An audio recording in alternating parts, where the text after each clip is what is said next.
Hi everyone, ఈరోజు మన వీడియోలో డైరెక్ట్ అండ్ ఇండైరెక్ట్ స్పీచ్ గురించి తెలుసుకుందాం. దీని ప్రొనౌన్సియేషన్ మనకి 2 టైప్స్లో ఉంటుంది. బ్రిటిష్ ఇంగ్లీష్ ప్రకారం డైరెక్ట్ అండ్ ఇండైరెక్ట్ స్పీచ్ అంటాం. అదే అమెరికన్ ఇంగ్లీష్ ప్రకారం డైరెక్ట్ అండ్ ఇండైరెక్ట్ స్పీచ్ అంటాం. మనకి చిన్నప్పటి నుంచి డైరెక్ట్ ఇండైరెక్ట్ స్పీచ్ అనడం అలవాటు కాబట్టి అది కంటిన్యూ చేద్దాం. ఇంకా నిన్న గెట్ గురించి ఒక వీడియో అప్లోడ్ చేశాను. దానికి సంబంధించిన ఒక క్లిప్ నిన్న వీడియోలో యాడ్ చేయడం మర్చిపోయాను. దాంట్లో కొన్ని ఎగ్జాంపుల్స్ ఉన్నాయి. ఆ క్లిప్ని ఈ వీడియో ఎండింగ్లో యాడ్ చేస్తాను, అది కూడా చూడండి. ఇంకా మనకి ఈ డైరెక్ట్ ఇండైరెక్ట్ స్పీచ్ అనే టాపిక్ నేర్చుకోవాలి అంటే టెన్సెస్ గురించి తెలిసి ఉండాలి. ఏ గ్రామర్ పార్ట్ అయినా సరే టెన్సెస్తో లింకప్ అయి ఉంటుంది. మీకు టెన్సెస్ గురించి ఏమైనా డౌట్స్ ఉంటే నేను చేసిన క్లాసెస్ లింక్స్ అన్ని కూడా ఈ డిస్క్రిప్షన్లో ఇస్తాను. అవి చూడండి. అవి చూసిన తర్వాత ఇది చూడండి, ఇంకా బాగా అర్థమవుతుంది. అసలు ఈ డైరెక్ట్ అండ్ ఇండైరెక్ట్ స్పీచ్ అంటే ఏంటి తెలుసుకుందాం. ఒక పర్సన్ మాట్లాడిన మాటలు, ఒక వ్యక్తి మాట్లాడిన మాటలు డైరెక్ట్గా అలాగే చెప్పేస్తే అది డైరెక్ట్ స్పీచ్. ఆ మాటల్ని మన మాటల్లోకి మార్చి చెప్తే అది ఇండైరెక్ట్ స్పీచ్ అంతే. For example, he said I'm studying. ఇది డైరెక్ట్ స్పీచ్. ఎందుకంటే అతను చెప్పాడు నేను చదువుకుంటున్నాను అని. అతను ఏదైతే చెప్పాడో అది ఎగ్జాక్ట్గా మనం అవే చెప్పాం, ఆ వర్డ్సే చెప్పాం, కాబట్టి అది డైరెక్ట్ స్పీచ్. అలా కాకుండా మన మాటలోకి మార్చి చెప్తాం. ఎలా? అది అతను చదువుకుంటున్నాడంట అంటాం.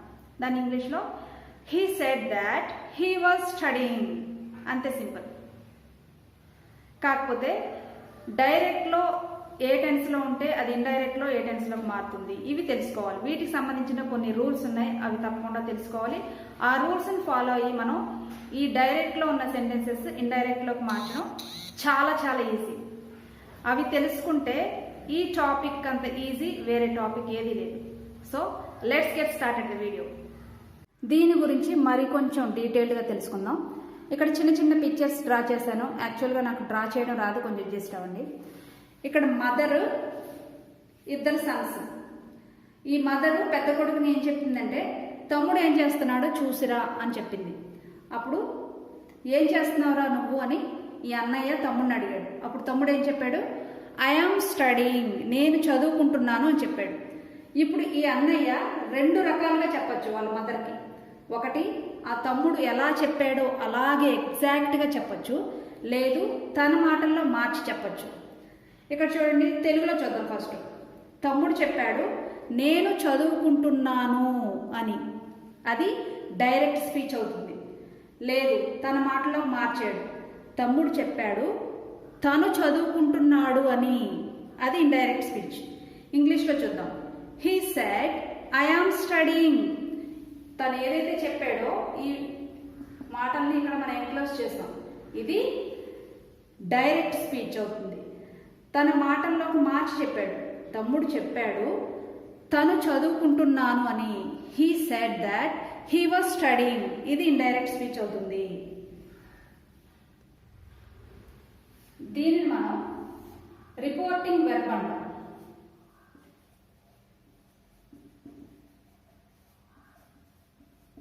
అలాగే దీన్ని రిపోర్టెడ్ స్పీచ్ అంటాం.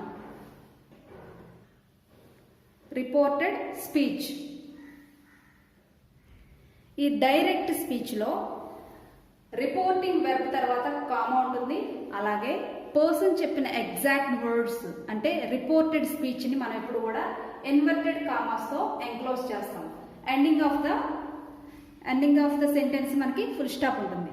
ఇది డైరెక్ట్ స్పీచ్. మరి ఇండైరెక్ట్ స్పీచ్లో ఏ పంక్చుయేషన్ మార్క్ కూడా మనం యూజ్ చేయం. ఎండింగ్ ఆఫ్ ద సెంటెన్స్లో ఫుల్ స్టాప్ తప్ప సెంటెన్స్ మధ్యలో మనం పంక్చుయేషన్ మార్క్స్ యూజ్ చెయ్యము. అలాగే ఈ రిపోర్టింగ్ వెర్బ్ని రిపోర్టెడ్ స్పీచ్తో జాయింట్ చేసేటప్పుడు తగిన కంజంక్షన్ తప్పకుండా మనం యూజ్ చేయాలి. అంటే దట్ కానీ లేకపోతే ఇఫ్ కానీ ఈ కంజంక్షన్స్ని మనం జాయిన్ చేయాలి. అప్పుడు మాత్రమే ఈ కామాని, ఇన్వర్టెడ్ కామాస్ని తీసేసి మన సెంటెన్స్ ఇలా జాయిన్ చేస్తాం. Next pronoun. ప్రొనౌన్ అనేది ఇక్కడ సబ్జెక్ట్లో ఎవరున్నారో చూసుకొని దానికి తగిన ప్రొనౌన్ని యూజ్ చేయాలి. ఫర్ ఎగ్జాంపుల్ ఇక్కడ రాము ఉన్నాడు అనుకోండి, అక్కడ హీ వస్తుంది. సీత ఉంటే షీ వస్తుంది. అలా ఇక్కడ సబ్జెక్ట్ని బట్టి మనం ఇక్కడ ఉన్న సబ్జెక్ట్ని బట్టి ప్రొనౌన్ వస్తుంది. ఇప్పుడు దీనికి సంబంధించిన రూల్స్ గురించి తెలుసుకుందాం. ఓకే, ఇవి రూల్స్ చూడండి. డైరెక్ట్ స్పీచ్లో ఈజ్ ఉంటే వజ్గా ఇలా మారిపోతుంది. Next am, was, are, were, has, had, have, had, V1, V2, V2, had plus V3, will, shall, should or would, can, could, may, might, must, had to, now, then, this, that, these, those, tomorrow, the next day, yesterday, the day before, last night, the previous night, today, that day, ago, before. ఇలా direct స్పీచ్లో ఉన్నవి indirect స్పీచ్లోకి ఇలా మారిపోతాయి.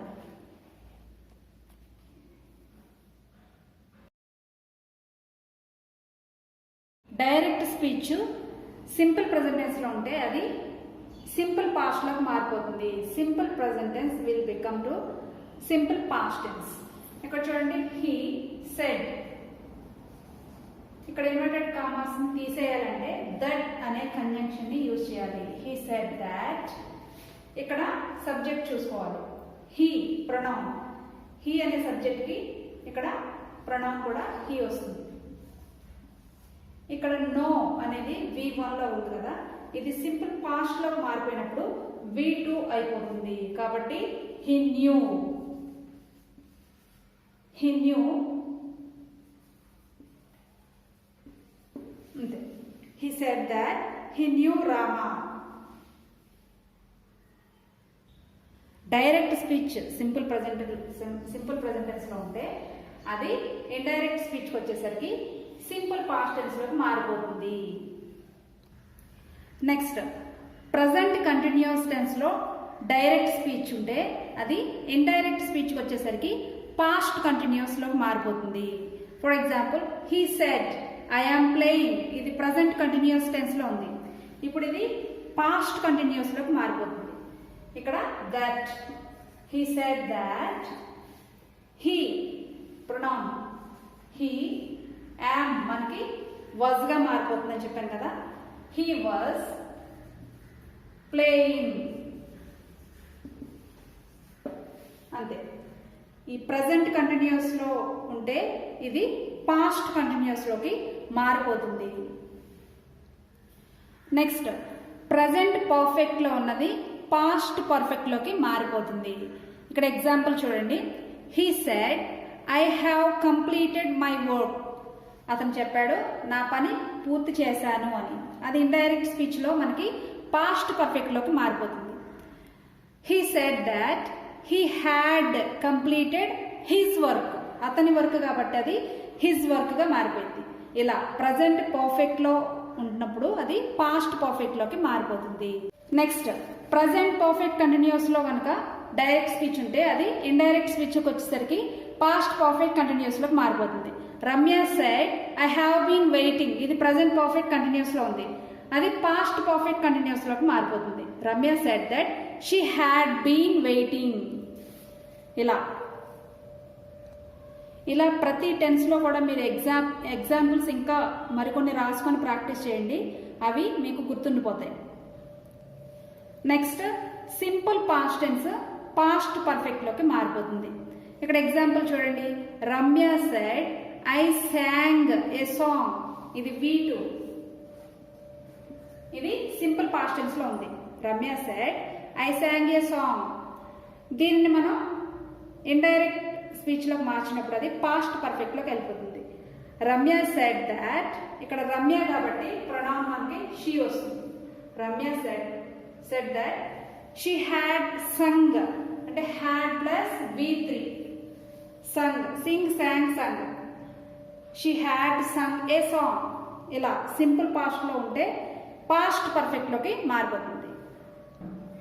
Next చూడండి, past కంటిన్యూస్లో ఉంటే past perfect కంటిన్యూస్లోకి మారిపోతుంది. Ramu said I was writing a letter. ఇది పాస్ట్ కంటిన్యూస్లో ఉంది కదా, ఇది పాస్ట్ పర్ఫెక్ట్ కంటిన్యూస్లోకి మారిపోతుంది. Ramu said that he had been writing a letter. ఇలా పాస్ట్ కంటిన్యూస్లో ఉంటే పాస్ట్ పర్ఫెక్ట్ కంటిన్యూస్లోకి మారిపోతుంది. నెక్స్ట్ విల్, షల్ ఇలా వచ్చినప్పుడు విల్ వుడ్గా మారిపోతుంది, షల్ షుడ్గా మారిపోతుంది, మస్ట్ హ్యాడ్ టు అయిపోతుంది.